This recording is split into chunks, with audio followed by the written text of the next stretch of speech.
les deux anges les plus mystérieux de la Bible. Premièrement, les Ophanimes. Les Ophanimes sont peut-être les anges les plus étranges de la Bible. Ophanim est l'ancien mot hébreu qui désigne les roues. Le singulier est Ophan. Les roues du trône de Dieu mentionnées dans la vision d'Ézéchiel présentent un intérêt particulier. Les Ophanimes sont mentionnés dans Ézéchiel 1, versets 15 à 21. La Bible regorge d'images incroyables et Dieu nous donne un aperçu d'un domaine auquel les yeux humains ont rarement accès par le biais de sa sainte parole. Nous ne sommes jamais déçus lorsque nous entrons dans les Écritures, impatients d'en apprendre davantage sur Dieu, ses méthodes et ses intentions. Les mystères de l'univers, des cieux et des créatures spirituelles sont révélés dans les pages de la Bible afin que nous les comprenions mieux. Les Ophanimes révèlent que notre Dieu est roi et affirment la souveraineté de son règne. Ézéchiel est en exil depuis 5 ans lorsque Dieu lui apparaît au bord du fleuve de Kébar, qui se trouve aujourd'hui au Moyen-Orient. C'est par cette rencontre que Dieu commence le ministère de prophète d'Ézéchiel, en lui montrant une vision stupéfiante. Il est plus facile de définir les Ophanimes décrits dans la vision d'Ézéchiel après avoir considéré l'ensemble de la révélation. Dieu choisit d'ouvrir les cieux devant les yeux temporels d'Ézéchiel. Ézéchiel est témoin d'une nuée inquiétante d'éclairs et de flammes venant de la direction du nord. Au sein de ce nuage, 4 êtres lumineux brillent de 1000 feux. Bien que ces êtres aient l'apparence d'êtres humains, ils ne sont aucunement humains. Chacun possède 4 visages différents, un visage humain, un visage de lion, un visage de bœuf et un visage d'aigle. Le prophète ne cite pas le nom de ces créatures dans Ézéchiel 1, là où commence le récit de sa vision, mais au chapitre 10 où elles sont identifiées comme des chérubins. Ézéchiel 1, versets 15 à 21. Je regardais ces animaux et voici, il y avait une roue sur la terre près des animaux, devant leurs 4 faces. À leur aspect et à leur structure, ces roues semblaient être en chrysolite et toutes les 4 avaient la même forme. Leur aspect et leur structure étaient tels que chaque roue paraissait être au milieu d'une autre roue. En cheminant, elles allaient de leurs 4 côtés et elles ne se tournaient point dans leur marche. Elles avaient une circonférence et une hauteur effrayantes et à leur circonférence, les 4 roues étaient remplies d'yeux tout autour. Quand les animaux marchaient, les roues cheminaient à côté d'eux et quand les animaux s'élevaient de terre, les roues s'élevaient aussi. Ils allaient où l'esprit les poussait à aller et les roues s'élevaient avec eux car l'esprit des animaux était dans les roues. Quand ils marchaient, elles marchaient. Quand ils s'arrêtaient, elles s'arrêtaient. Quand ils s'élevaient de terre, les roues s'élevaient avec eux, car l'esprit des animaux était dans les roues. Ce qu'Ézéchiel a vu ou décrit dans ce passage est difficile à visualiser dans son intégralité. Il s'agit vraisemblablement de l'image d'un magnifique char à 4 roues qui est le trône de Dieu. La scène donne l'impression d'un mouvement ou d'une activité continue, non seulement de la part des êtres vivants eux-mêmes, mais aussi de la part du trône sur lequel Dieu est assis. Il semble que les roues et leurs rouages pouvaient être déplacés dans n'importe quelle direction, mais leur mouvement n'avait rien de chaotique ni de désordonné. Un commentateur biblique populaire a déclaré à ce sujet, comme un roulement à billes, elles pouvaient se déplacer dans n'importe quelle direction sans aucun mécanisme de direction. Verset 18. Elles avaient une circonférence et une hauteur effrayantes, et à leur circonférence, les 4 roues étaient remplies d'yeux tout autour. Là encore, il est difficile d'imaginer exactement ce qu'Ézéchiel a vu ou déclaré dans ce passage. La description de plein d'yeux et la façon dont Jean a décrit les chérubins eux-mêmes. Le sens est celui d'une connaissance et d'une intelligence excellente. Ce ne sont pas des métaux morts, ils sont vivants, comme en témoignent leurs yeux qui leur permettent de voir le chemin et leur lien vital avec les créatures vivantes qui se trouvent au-dessus d'eux. Les 4 roues et leurs mécanismes tournaient au même rythme que les 4 chérubins. Elles étaient reliées entre elles de telle manière qu'Ézéchiel a pu écrire « L'esprit des animaux était dans les roues ». Les Ophanimes sont également mentionnés de manière similaire dans Ézéchiel 10, versets 9 à 13. Ézéchiel 1, verset 18 décrit les yeux en relation avec les roues. Ici, nous apprenons que les chérubins eux-mêmes étaient pleins d'yeux tout autour. Cela correspond à la caractérisation ultérieure des chérubins que l'on trouve dans Apocalypse 4, verset 6. L'image semble bizarre au lecteur moderne, mais il faut se rappeler qu'il s'agit d'une vision et que les éléments surréalistes peuvent prendre le pas sur le réalisme. Dans les passages ci-dessus, le trône de Dieu est placé sur des roues, ophanim, puis poussé par 4 anges. Il y a des roues à l'intérieur des roues, à des angles croisés, ce qui a pour effet que le trône peut se déplacer dans n'importe quelle direction sans avoir à tourner. Les anges qui poussent le trône ont également 4 faces, une orientée dans chaque direction, de sorte qu'ils peuvent également se déplacer dans n'importe quel ordre sans avoir à tourner. Ces anges sont identifiés comme étant des chérubins. Les ophanim ont exercé une fascination sur de nombreux esprits et les écrivains apocalyptiques juifs d'antan leur ont donné une vie propre. Les roues elles-mêmes ont été identifiées comme une catégorie spéciale d'anges, les ophanim. Les séraphins et les chérubins sont mentionnés dans les Écritures comme étant des anges. Certains y ont ajouté les ophanim, également orthographiés A-U-P-H-A-N-I-M, ophanim. Ézéchiel voit un ciel de cristal qui l'inspire tellement que le seul mot qui lui vienne à l'esprit pour le décrire est « effrayant ». Ceci est situé au-dessus des têtes des 4 chérubins et des ophanim. Au-dessus du ciel, il voit un trône brillant et étincelant. Et très haut au-dessus du trône, il voit ce qui est décrit comme l'apparition, l'image de la gloire de l'Éternel. Ézéchiel tombe immédiatement face contre terre après avoir été exposé à la majesté de la splendeur de Dieu. Il entend alors la voix tonitruante du Tout-Puissant qui lui donne l'ordre de porter le châtiment de Dieu sur Israël en raison de sa désobéissance. Pourquoi certains qualifient-ils les ophanim d'anges ? La Bible ne mentionne pas une seule fois les ophanim comme étant des créatures angéliques, mais les auteurs juifs apocryphes les considèrent comme tels et les inscrivent dans leur hiérarchie d'anges aux côtés des séraphins et des chérubins, en raison de la vie unique de ceux-ci, de leur pouvoir surnaturel et de leur proximité avec le trône de Dieu, sans parler de la multitude de leurs yeux. Que les ophanim soient ou non des êtres angéliques ou simplement un mécanisme divin de transport multidimensionnel n'a pas d'importance. Ce qui importe, c'est la fonction des ophanim dans la présentation de la gloire de Dieu à Ézéchiel et à tout autre croyant qui lirait un jour son récit et acquerrait une vision renouvelée de la royauté de Dieu. Que révèlent les ophanim au sujet de Dieu ? Tant par leur apparence que par leur fonctionnement, les ophanim apparus dans la vision d'Ézéchiel démontrent la domination absolue de Dieu sur l'ensemble du cosmos. Les roues omnidirectionnelles elles-mêmes nous rappellent constamment que le Dieu que nous servons est omniprésent, c'est-à-dire qu'il est capable d'être en tout lieu et à tout moment.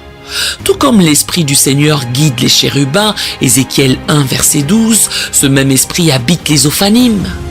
Lorsque les créatures se déplaçaient, elles se déplaçaient aussi.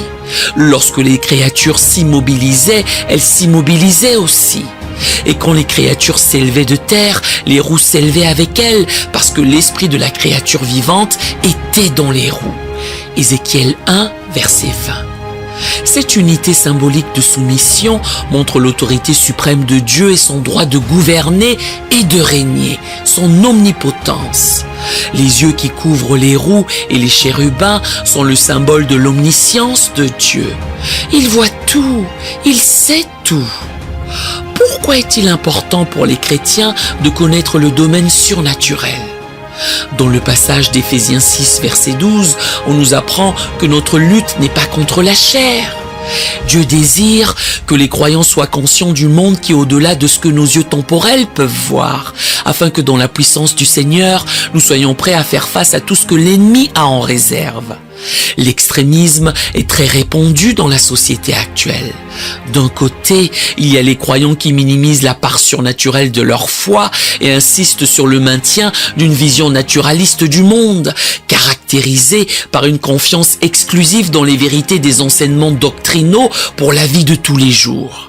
À l'opposé, on trouve ceux qui sont tellement préoccupés par le monde spirituel, en raison de l'attrait qu'il exerce sur eux, qu'ils ne sont pas d'une grande aide sur terre. Nous devons d'abord nous assurer que nos yeux sont ouverts à la réalité de la situation.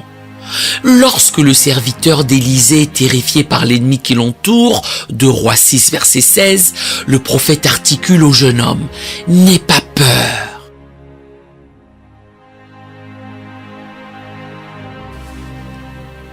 Deuxièmement, l'ange de l'Éternel. Qui est cet ange ? Il existe de nombreux récits d'anges se manifestant brièvement dans le domaine physique et apparaissant face à face avec des personnes avec lesquelles Dieu travaillait activement à l'époque. Ces récits se retrouvent tout au long de la Bible. Si l'on examine les passages de l'Ancien Testament qui décrivent les interactions entre l'homme et les anges, il y a un être qui se distingue de tous les autres pour plusieurs raisons. L'Ancien et le Nouveau Testament font référence aux anges de Dieu, à un ange de Dieu et à l'ange de l'Éternel. L'utilisation de l'article défini « le » implique un être unique, distinct des autres anges.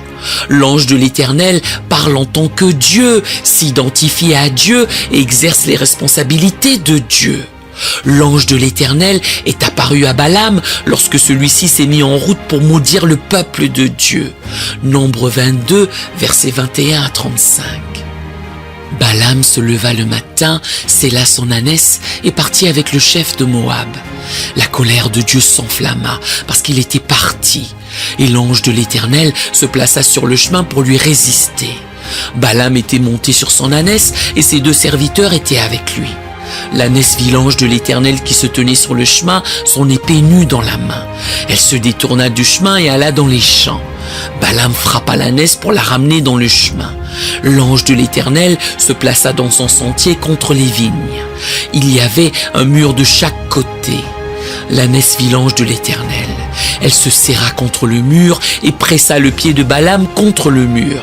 Balaam la frappa de nouveau. L'ange de l'Éternel passa plus loin et se plaça dans un lieu où il n'y avait point d'espace pour se détourner à droite ou à gauche. L'ânesse vit l'ange de l'Éternel et elle s'abattit sous Balaam. La colère de Balaam s'enflamma et il frappa l'ânesse avec un bâton. L'Éternel ouvrit la bouche de l'ânesse et elle dit à Balaam, « Que t'ai-je fait pour que tu m'aies frappé déjà 3 fois ?»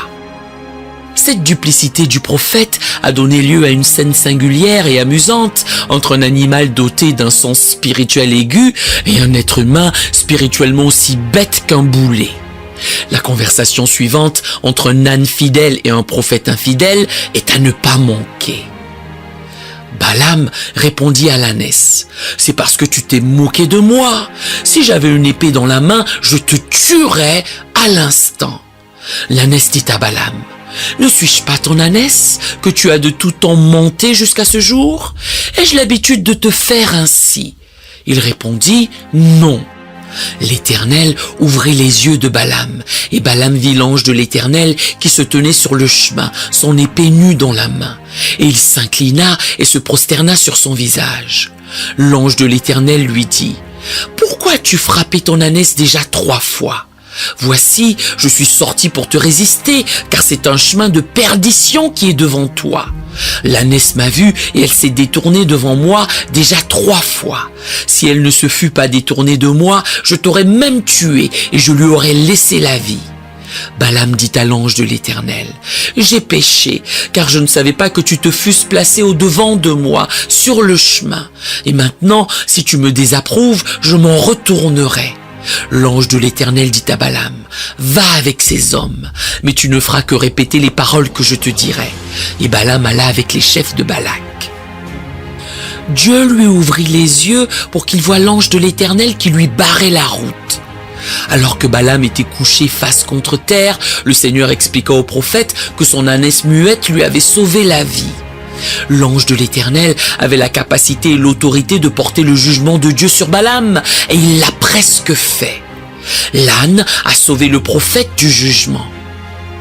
De même, l'ange de l'Éternel avait une présence physique et communiquait avec Agar de la même manière que 2 personnes communiquaient l'une avec l'autre. Rien n'indique qu'il s'agissait d'une simple perception spirituelle ou d'une voix portée par le vent. L'ange de l'Éternel était physiquement présent avec Agar. C'est la toute première fois que l'ange de l'Éternel est mentionné dans les Saintes Écritures. Ce ne sont ni Noé, ni Enoch, ni Abraham qui l'ont vu pour la première fois. La première personne à qui l'ange de l'Éternel est apparu est Agar, une femme non juive. L'ange de l'Éternel lui demande de se repentir, car si elle changeait de direction, il y avait une promesse inhérente. « Obéis-moi et je te protégerai ». L'ange de l'Éternel l'a trouvée là et l'a réconfortée, la conviant à retourner chez sa maîtresse et lui donnant une prophétie concernant son fils. Dans le Nouveau Testament, les anges sont mentionnés à de nombreuses reprises, mais l'ange de l'Éternel n'apparaît plus après la naissance de Christ. Nous aimerions vous donner l'opportunité de faire de Jésus le Seigneur de votre vie. Voulez-vous bien prier avec moi? Dites: Seigneur Jésus, je me repens de mes péchés. Viens dans mon cœur. Je fais de toi mon Seigneur et Sauveur. Et merci Seigneur pour le baptême du Saint-Esprit en moi. Dans le nom de Jésus. Par cette simple prière, nous croyons que le Saint-Esprit vous conduit sur le chemin de la nouvelle naissance. Allez dans une bonne église qui est basée sur la Bible, donnez à Dieu la première place. Nous espérons de tout cœur que ce message vous encouragera. Si vous connaissez quelqu'un qui puisse être encouragé, s'il vous plaît, envoyez-le lui. Édifions le corps de Christ ensemble. Nous publions régulièrement des messages, des shorts et des prières. Appuyez sur la cloche des notifications pour vous le rappeler. Merci infiniment de nous soutenir en vous abonnant à notre chaîne. Que Dieu vous bénisse merveilleusement.